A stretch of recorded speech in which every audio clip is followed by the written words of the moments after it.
Bienvenido with আরিফিনের একটি episode. মূল পর্বে যাওয়ার আগে আপনাদেরকে আবারও ধন্যবাদ জানাচ্ছি। আপনারা ফেমিনিত উইথ আরিফিনের যে পর্বগুলি আছে এগুলো আপনারা ইতিবাচকভাবে নিচ্ছেন এবং চেষ্টা করছেন আপনাদের দৈনন্দিন জীবনে এগুলো প্রয়োগ করার। আমার সর্বাত্মক কৃতজ্ঞতা আপনাদের প্রতি। আজকের বিষয়টা খুবই গুরুত্বপূর্ণ শিক্ষকদের নিয়ে, এবং খুব সংক্ষিপ্ত আকারে আমি কথাগুলো বলবো যাতে আপনারা অবগত থাকেন এবং আপনাদের যে চিন্তাভাবনা আছে, যে বিষয়গুলো নিয়ে আপনারা আশা করব আমি আজকের যে বিষয়গুলো নিয়ে কথা বলবো, যে বিষয়টি নিয়ে কথা বলবো, আপনারা এটা খুব গুরুত্ব আকারে নেবেন। আমরা শিক্ষক হিসেবে আমাদের একটা দায়িত্ব, অনেকগুলো তো দায়িত্ব আছে। একটা দায়িত্ব হচ্ছে বাচ্চারা যখন বাচ্চাদেরকে বুলি করে, ছোট করে, ইনসাল্ট করে, আমরা এই শব্দটাকে বুলি হিসেবেই নিচ্ছি,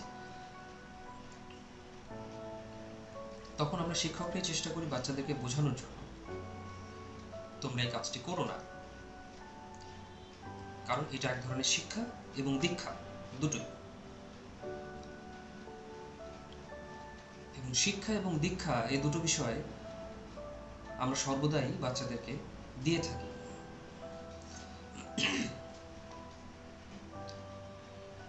কিন্তু একটা বিষয় পরিলক্ষিত হচ্ছে এবং প্র্যাকটিস হচ্ছে,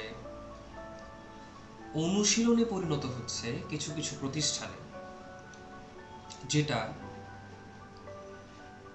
অ্যাকসেপ্টেবল না। এবং it's not a complain, it's a concern.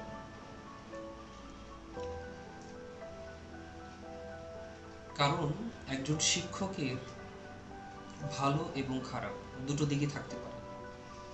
ভালো দিকটা থাকলে আরো কিভাবে ভালো করা যায় সেদিকে আমাদের খেয়াল রাখতে হবে, এবং খারাপ দিকটাকে কিভাবে ভালোর দিকে ধাবিত করা যায় সেদিকে, সেই মান উন্নয়নে আমাদের কাজ করতে হবে। সেটা নিজে করি, প্রফেশনাল ডেভেলপমেন্টের কোর্সগুলো করি, ওয়েবিনারগুলো করছি, কর্মশালাগুলো করছি, হোয়াট এভার ইট ইজ, যেটাতে ভালো হয়। এখন দেখা যাচ্ছে যে শিক্ষকরা বাচ্চাদেরকে ঠিকই বলছেন যে তোমরা একজন একজনকে বুলি করবে না বা খারাপ কোনো শব্দ ব্যবহার করবে না, শব্দ চয়নের ব্যাপারে বাচ্চাদেরকে উৎসাহ করছেন যে তোমরা ভালো শব্দ ব্যবহার করবে একজন একজনকে, কেউ কাউকে ছোট করবা না, কে কারো দুর্বল জায়গা নিয়ে কথা বলবা না। কিন্তু শিক্ষকরাই ক্লাসরুমে অ্যাবিউজিভ ওয়ার্ড ইউজ করছেন।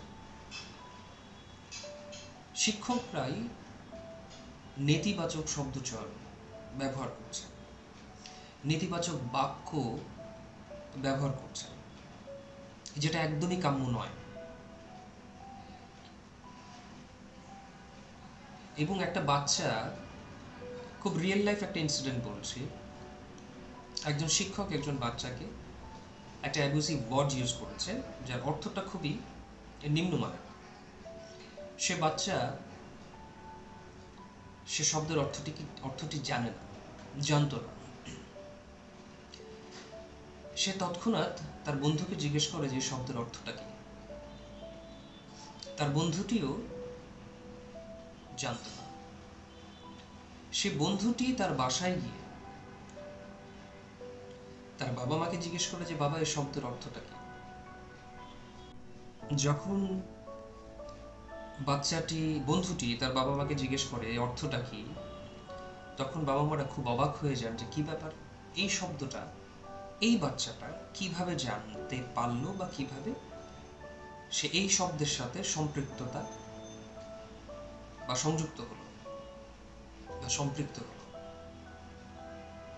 সামহাউ বাচ্চাটার বাবা পজিটিভলি শব্দের অর্থটা বাচ্চাকে বোঝানোর চেষ্টা করেছেন, কিন্তু তার আগে জিজ্ঞেস করে নিয়েছিলেন যে শব্দটা সে কোত্থেকে জানতে পেরেছে, এবং নেহায়েত বাচ্চাটাকে বলতেই হয়।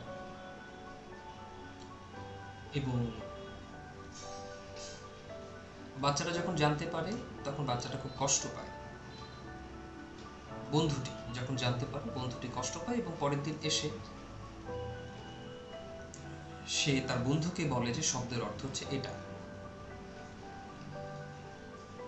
এবং যে বাচ্চাটি উদ্দেশ্যে শব্দটি প্রয়োগ করা হয়েছে সে বাচ্চাটি এই শব্দের অর্থটি শুনে খুবই মানসিকভাবে ভেঙে পড়েছে এবং সে তার বাসায় গিয়ে বলেছিল যে কখনোই সে স্কুলে যাবে না, কারণ তার শিক্ষক তার সাথে এই ধরনের আচরণ করেছে। এর পরবর্তীতে কি হয়েছে না হয়েছে সেটা আমি আপনাদেরকে জানাচ্ছি না, কিন্তু এই জিনিসটা খুবই অ্যালার্মিং। বাচ্চাদের সাথে কোনোভাবেই আপনি যদি, বাচ্চারা, শিক্ষকরা হচ্ছে বাচ্চাদের ভরসা, এটা আপনাদের বুঝতে হবে। আপনারা হচ্ছে বাচ্চাদের বিশ্বাস, আপনারা হচ্ছেন বাচ্চাদের ভরসা। আপনারা বাচ্চাদের ক্ষেত্রটাকে বড় করে দেন ইতিবাচকভাবে, তাদের ভবিষ্যতে আলো জ্বালাচ্ছেন, আলোটা নিভানোর চেষ্টা করবেন না। আপনাদের কাছে আমি হাত জোড় করে অনুরোধ করছি, ভুলেও এই ধরনের শব্দ ব্যবহার করা যাবে না, এমন কোনো শব্দ ব্যবহার করা যাবে না যেটি বাচ্চার মানসিকভাবে সামাজিকভাবে সে এটা নিয়ে ভেঙে পড়ে। এবং একজন দুজন তিনজন করতে করতে জিনিসটা যখন জানতে পারবে সবাই, সে শিক্ষকের কি অবস্থাটা হওয়া উচিত বা আপনারাই মনে করেন, আপনি একজন আপনি যদি সেই বাচ্চার অভিভাবক হয়ে থাকেন তাহলে আপনি কি করতেন? তাই আমি প্রত্যেকটা শিক্ষককে, যেহেতু আমি শিক্ষকদেরকে প্রায়োরিটি দিই, প্রত্যেকটা শিক্ষককে আমি অনুরোধ করব ক্লাসরুম এবং ক্লাসরুমের বাইরে কোনো বাচ্চাদের সাথে, আপনাদের কোনো ধরনের শিক্ষার্থীদের সাথে কোনো ধরনের নেতিবাচক শব্দ ব্যবহার করা যাবে না। আপনি নিজেই বাচ্চাদেরকে শেখাচ্ছেন যে বাচ্চারা তোমরা যাতে নেতিবাচক শব্দ ব্যবহার না করো, কিন্তু আপনি নেতিবাচক শব্দ ব্যবহার করছেন। সেটা আপনাদের কাছে আমার অনুরোধ থাকবে যে আপনারা নিজেরাই একজন ভবিষ্যতের কারিগর। আপনাদের ভবিষ্যৎটা অন্ধকার করে দিবেন না সামান্য একটা ভুলের জন্য। সেটা একদিন হতে পারে, সেটার সাথে সাথে জিনিসটা মিনিমাইজ করে নিতে হবে, তার সাথে কথা বলতে হবে। বাচ্চাদেরকে সরি বলার মধ্যে কোনো লজ্জা থাকা উচিত না। আপনার ভুল হতেই পারে, আপনি কিভাবে মিনিমাইজ করবেন সেটা আপনার বিষয়। আপনি কষ্ট করে শিক্ষক হয়েছেন, অবশ্যই ভালো খারাপটাকে মেনে নিয়েই আপনি শিক্ষক হয়েছেন, সেটা আপনাকে খেয়াল রাখতে হবে। আপনি কিভাবে মিনিমাইজ করবেন, একটা বাচ্চাকে কিভাবে উৎসাহ দিবেন। সরি বলার মানে এই না যে আপনি ছোট হয়ে গেলেন, না। সরি বলার বিভিন্ন ধরন আছে, বিভিন্ন ওয়ে আছে, এটা আপনাকে জানতে হবে, শিখতে হবে। পরিস্থিতিগুলো আপনাকে সেভাবে তৈরি করতে হবে এবং পরিস্থিতির মাঝখান দিয়ে আপনি নিজেকে তৈরি করবেন।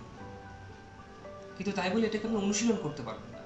একবার দুবার ভুল হতে পারে, কিন্তু বারবার এটা ভুল না, এটা অভ্যেস, খুবই বাজে অভ্যেস। এবং আমি মনে করি আপনার শিক্ষকতার জন্য, আপনার শিক্ষক হিসেবে গড়ে ওঠার জন্য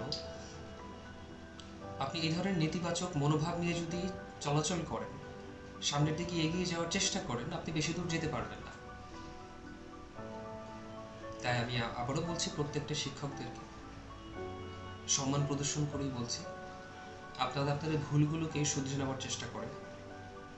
এবং আজকের যে বিষয়টি, মূল বিষয়টি, কোনো ধরনের কোনো নেতিবাচক শব্দ, সেটা শুধু শিক্ষক না, এটা ম্যানেজমেন্ট পার্সোনাল হতে পারে, উচ্চপদস্থ কর্মকর্তা হতে পারে, প্রতিষ্ঠানের সাথে সংযুক্ত কোনো সদস্য হতে পারে, কারোই উচিত না। যে বাচ্চাটিকে আপনি আপনার প্রতিষ্ঠানে নিয়ে আসছেন শেখানোর জন্য, তাকে আপনি কী শিক্ষা দিচ্ছেন সেটা একটু চিন্তা করেন। এবং সে বের হয়ে আপনার কাছ থেকে শিখে আরও 10টা মানুষকে আপনার জিনিসটাই শিখাবে। তাহলে চিন্তা করেন আপনি কিভাবে জিনিসটাকে স্প্রেড করছেন এবং বলবে যে আমি আপনার কাছ থেকে শিখেছি। তখন আপনার অবস্থাটা কি হবে? আপনার নামে অ্যাডভার্টাইজ করা হবে যে অমুক সাহেব, অমুক একজন শিখিয়ে দিয়ে গেছেন। এটা একদম পরিলক্ষিত হবে। তো আমরা চেষ্টা করবো যতটুকু সম্ভব। আজকে ভিডিওটা একটু বড় হচ্ছে, কিন্তু বিষয়টা খুবই গুরুত্বপূর্ণ বিধায় আমি ভিডিওটা একটু বড় করছি। আশা করি বোঝার চেষ্টা করেছি এবং আমরা যতটুকু সম্ভব চেষ্টা করবো বাচ্চাদের সাথে টেকনিক্যাল ওয়েতে। It is very important for all the teachers to act technically, to handle the situation. একটা না পারলে আরেকজনকে ডাকবেন, অ্যাজ এ টিম এটাকে সলভ করার চেষ্টা করুন। কিন্তু কোনোভাবেই কোনো ভাবেই জাজমেন্টাল হওয়া যাবে না, তাড়াতাড়ি ফলাফল আশা করা যাবে না। একটু বুঝে শুনে বাচ্চাদের সাথে ব্যবহার করতে হবে, বাচ্চাদের সাথে হ্যান্ডেল করতে হবে, বাচ্চাদেরকে সুন্দরভাবে বোঝাতে হবে, বাচ্চাদের সাথে কানেক্ট হতে হবে, সম্পৃক্ত হতে হবে, সংযুক্ত হতে হবে। আশা করি আমাদের ভিডিওগুলো, এবং আরেকটা গুরুত্বপূর্ণ বিষয় হচ্ছে যে যেটা সবচেয়ে বেশি গুরুত্বপূর্ণ, ভিডিওগুলো হচ্ছে ফেসবুকে যাচ্ছে, ইউটিউবে যাচ্ছে, এবং আপনারা ভিডিওগুলো দেখছেন, ভালো লাগছে, আমাকে ফিডব্যাক দিচ্ছেন, আরও বেশি ভালো লাগছে। আমাদের সাথেই থাকুন, মিন্স কল্যাণের সাথেই থাকুন। আবারও নতুন একটা গুরুত্বপূর্ণ বিষয় নিয়ে আবারও কথা বলবো। প্রত্যেকবারই মনে করি যে না, ভিডিওটা খুব তাড়াতাড়ি শেষ করবো, কিন্তু আসলে এত কথা চলে আসে, হয়ে ওঠে না। পরবর্তীতে চেষ্টা করব যতটা তাড়াতাড়ি সম্ভব শেষ করে দেওয়ার জন্য। না করতে পারলে ক্ষমা করবেন, কারণ বিষয়গুলো আসলেই একটু বিশদভাবে আলোচনা করা দরকার। আবারও নতুন ভিডিওর জন্য আমন্ত্রণ জানাচ্ছি। ভালো থাকবেন।